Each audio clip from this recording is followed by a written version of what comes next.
Happy New Year. Happy New Year. Happy New Year. I'm laughing and I am at the same time kind of reflecting that I am here and I have made it to 2025, to January 1st, 2025. To God be the glory. Because He is the only reason that I've made it to 2025. And basically, um, all my life, right? There's that. But I am sitting here starting this new journey and I'm excited. I am prayerful. I am nervous. At times I'm confused, but I know that I'm doing what I'm supposed to be doing, right? This is a new podcast journey for me. I don't know if I have any folks that have listened to my previous podcast, which was 40 is the End. That podcast I started when I was 38 years old, right? And I was at a place in my life where I was very anxious about turning 40. And I was just confused. I just started therapy and I had all of these feelings about turning 40 and feeling like I wasn't where I was supposed to be as far as at the station in life that I needed to, or maybe there was something I should be doing differently. But I think that's a lot of angst that we as women, especially ambitious women, may have in our lives. And I don't think there's anything wrong with that. I think you should always be contemplating and thinking about things and maybe how to do things differently. But I think the one piece I probably was missing at that time was what I have now, which is a relationship with Christ that is a relationship where it's something where I come to him and I ask him questions and I sit and I wait and I wait for a response. And I know for sure I was not doing that at 38 years old. It was a lot of me, what I wanted, what's best for me, pleasing me, um, elevation of self, all of those things. And as I enter into the 49th year of my life, which is a little over a month away, I'm amazed that here I am again, 10 years later, with a new podcast. And it looks very different from where I thought I would be 10 years ago. So again, yes, I started my first podcast, 40 is the End, 10 years ago. That podcast probably ended about 2 years ago. It was just time. I shared a lot about childhood trauma that I had experienced, being molested as a child, and just working through a lot of those things that had hindered me for so long, and just not knowing who I was, and people pleasing, and feeling the need to be performative, and all of these different things based on a trauma uh, that happened to me. So a lot of the things that I was doing and how I was living my life was based on a trauma response and not necessarily who I was really called to be, who I was meant to be. And being in therapy I was with my first therapist for 7 years. And my new therapist, who I'm with now, I've been with her since, oh my gosh, this month makes 2 years that I've been seeing her, because I felt I was moving in a different direction. And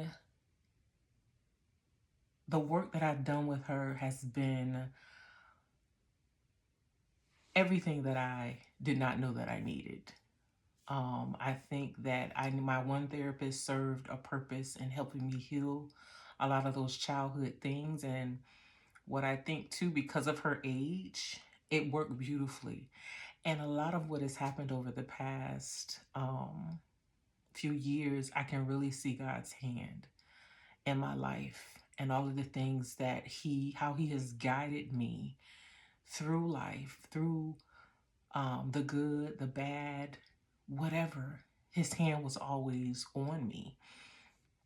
And so, again, with my first therapist, she was like a mother figure. And just being able to share some of the things I had experienced with her, and the way that she walked me through the questions that she asked, helped me to get to a place where, right at 7 years of working with her, where I decided that it was time to move on with that relationship.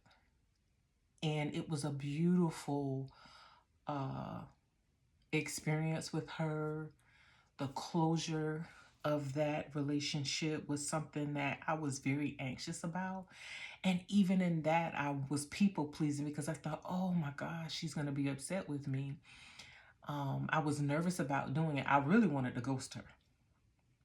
But I had my big girl um, underwear on, and it was like, no, that's not, I don't think that's the way that you should do it, because you don't want to have closure on this, because this has been a beautiful experience for you. Why would you just not call, not schedule another appointment? And so I did. And at the end, and I'm so grateful that I did close out that relationship the way that it should have been, because the things that she shared with me, all of the things that she recalled about the sessions and the time we had spent together, it was nothing but God. It really was nothing but God. But that ended probably in 2022, I believe it was. And then 2022, August of 2022. And then I started, not really at first really looking, but I knew I needed another therapist, but I had not researched or really prepared. But I knew that I wanted the person to um, look like me, and I did not necessarily know that she would be. I believe we're similar in age. But my first therapist was also minority. She was a wonderful Hispanic woman.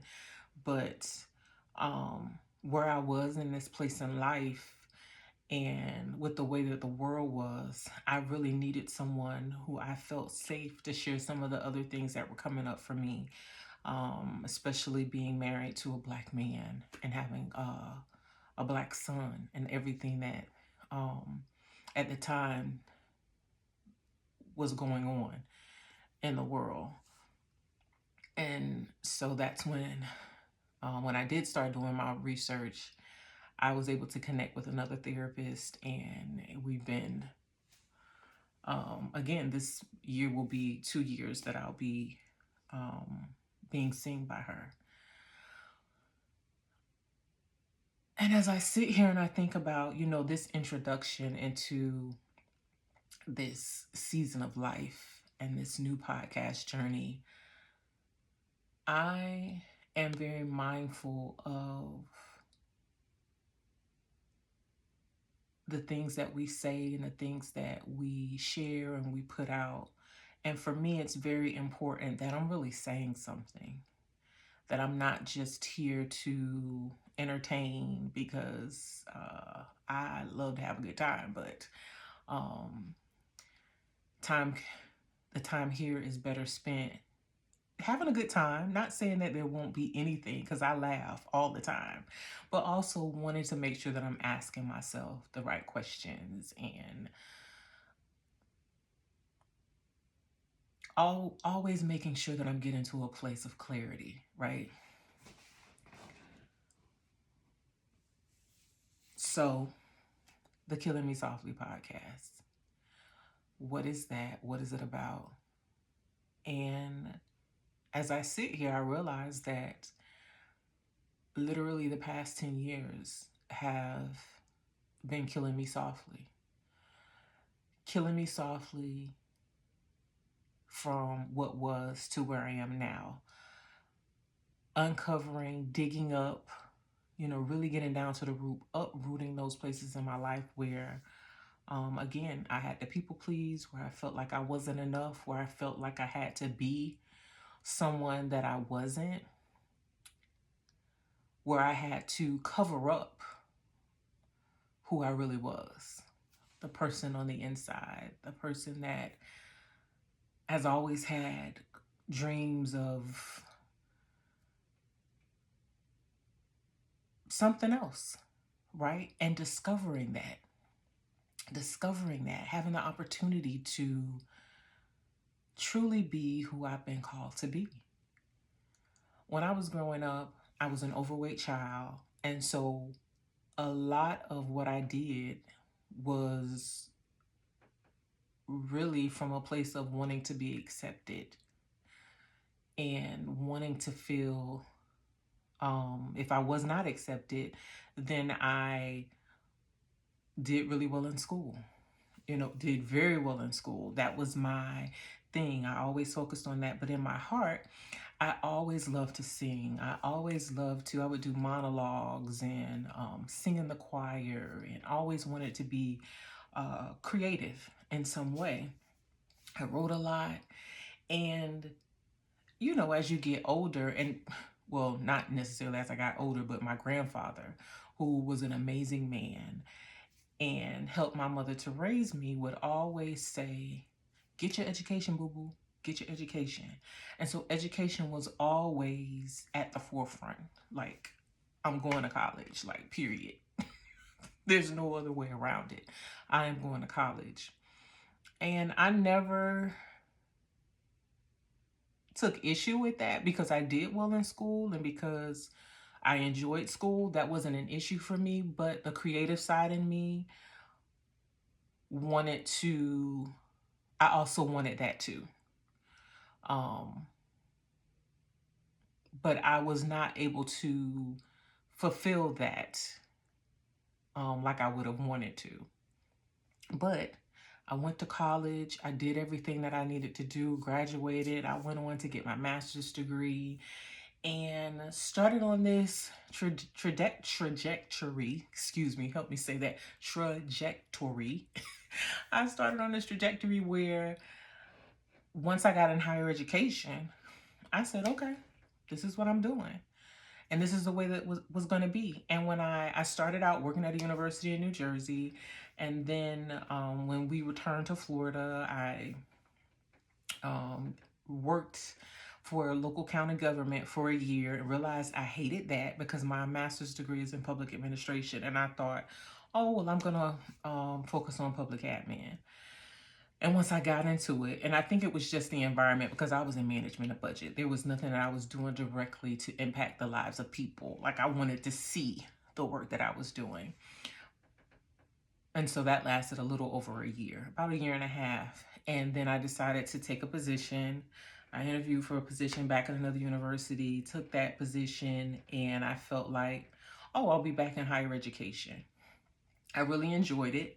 But the difference was I worked in admissions and enrollment at my first institution, and then here I was working in research. And I did not really like it at all, right?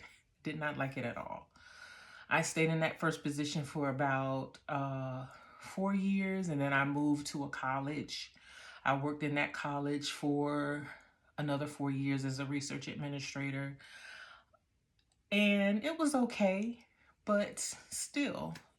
And then finally, I ended up in a central admin office. and it was more operations focused um, in that department.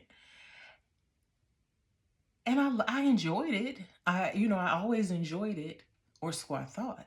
I enjoyed the work. But what I enjoyed more than anything, but what I realized was, okay, the work is good, but what I enjoyed most of all was the people. I enjoyed the people. It had nothing to do with the work. Because again, just like in school, I can do the work. I can excel at the work. You know, I'm a smart woman. I could do this. I could still at the work. But what I realized, it was the relationships that I cultivated with the people around me that made the difference, that made the job enjoyable, that made me want to come to work because of the environment that I was in. And in my last role, I started out as a manager, became a director. And so I was a part of being able to create a culture for a department. And I love that because I had a great team of workers. And I know that they excelled and they did well because they enjoyed the environment that they were in. And so it was great. It was great being a part of that. And so then fast forward to the pandemic, and our work has changed. We're things are looking differently. We're working from home. I don't have that environment anymore because we're working from home. And even though you can create that virtually, one thing was that we were essential personnel. So we would come to campus once a week to um, handle, um, handle some processes that couldn't be done from home. And but still, everything has changed, everything has shifted, and not all of us would be in at one time.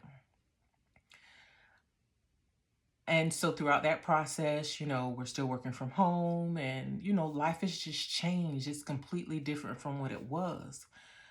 Fast forward, my family and I relocated uh, to Georgia, and so now I'm really remote. Like, I'm really, really remote.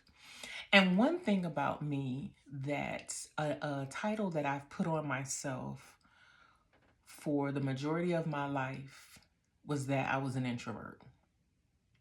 I was an introvert.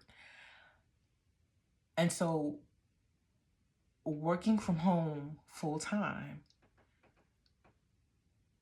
was where I really had to face that, am I really what I say I am? And so as the year passed, I really started to think, like, and my husband would always ask me, he was like, I don't know, if I guess. And it's funny when there's people that are closest to you, and my best friend has always told me that I'm not an introvert, but I'm like, yes, I am. I am an introvert. Girl, no, you're not. I was calling myself an introvert because it made me comfortable. It was almost like it put up a wall between me and other people out of fear from being hurt, not being accepted.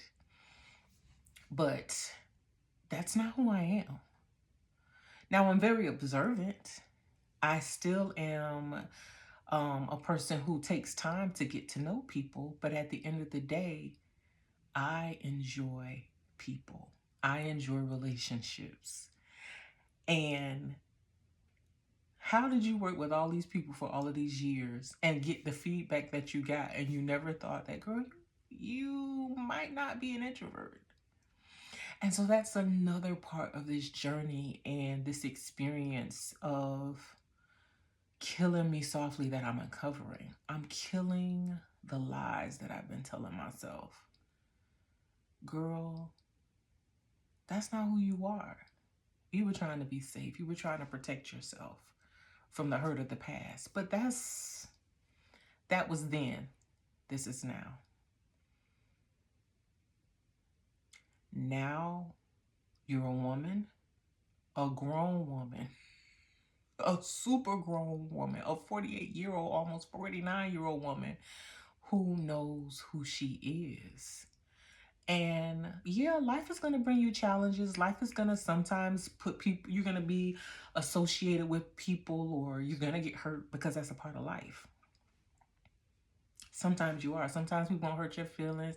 They're going to make you feel a certain type of way, but you're going to let that stop you from being all that you are because of somebody else? Absolutely not. No, no. Now, I still need my time to recharge in solitude. I love it. That's not going to change. I have a good time by myself. But at the end of the day, I am called to be me. And being me means that I enjoy people. I enjoy talking to people, listening to them, spending time with them, sharing who I am, sharing all that God has done for me. And so I'm not going to be held back by what's going on up here, because that could be anything. And those negative thoughts and those ideas that we have, I have, I have to put those things aside, and I'm going to live fully and free.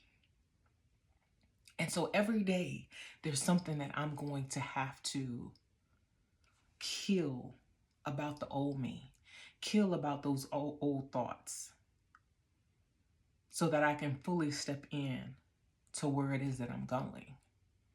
And where I'm going, girl, it's somewhere I ain't never been. It's somewhere I have never been. Somewhere I have never been. And so it's a rewiring of my mindset, exposing myself to different things, putting myself in uncomfortable positions. Because it's when I do that, when I do step out on faith, that's where God is able to step in and do what he does. But if I'm staying in a place of being stagnant and trying to protect myself, or I'm trying to do things the old way, that ain't gonna work. It's not gonna work, Kat. You gotta step out of the boat onto the water and give him the opportunity to help you walk on the water, right? So that's all I have for you today. It's just I really wanted to come on here to be relaxed, to not be performative, to share genuinely what's on my heart and my mind, because that's what's real. Am I for everybody? No.